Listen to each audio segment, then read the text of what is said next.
Eto na nga, naghahanap lang tayo ng makakainan. Siyempre, ang Kabukicho, ang pinakamagulot, madumi na lugar sa Tokyo. Pero alam nyo mga kababayan, bukas na umaga, malinis na kagad dyan.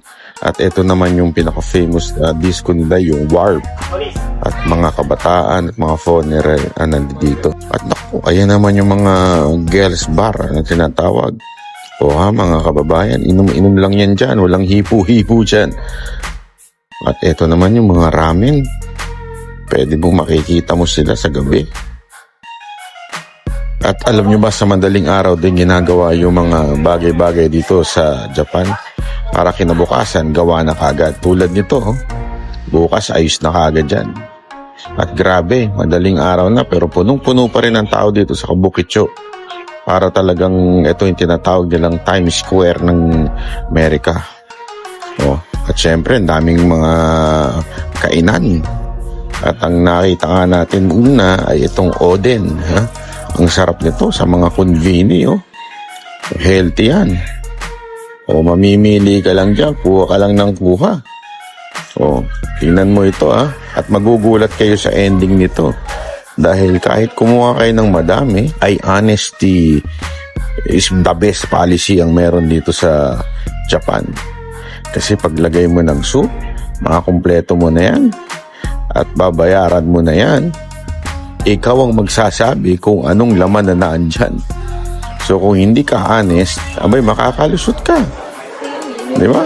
So ituturo mo ngayon kung ano yung mga kinuha mo. Pag hindi mo ituro kasi nailubog na sa sabaw, wala na, libre na yun.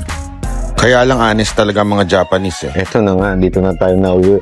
Siyempre, izakaya. Ito yung kanilang inuman pero maraming pagkain. At ang masarap dito, maraming healthy foods. Hindi mame. Saka itong kamatis. Yung kamatis nila dito, iba lasa. Lasang prutas. Bagay, prutas naman talaga ang kamatis.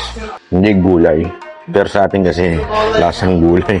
Kaya maraming may ayaw sa kamatis. Pero dito, sarap. Plus yung mayo nila masarap din. Eyeball. Ang masarap pa dito pag nalasing ka. Kahit gigewang-gewang ka dyan, sa labas palakad-lakad, walang aano sa'yo.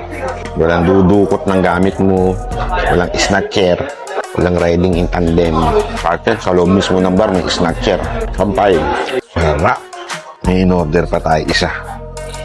Yung pinali. Sarap yun. Yun, Il. Kita nyo yan? Mura lang yan. Mainit.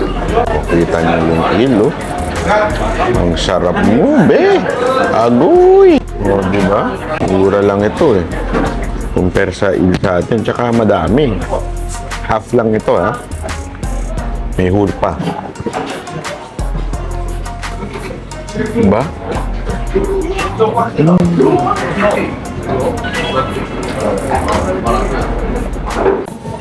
So ayan po yung restaurant na yan, Tandaan nyo yan, Yan lang mismong katapat ng Godzilla na hotel, yung Gracery.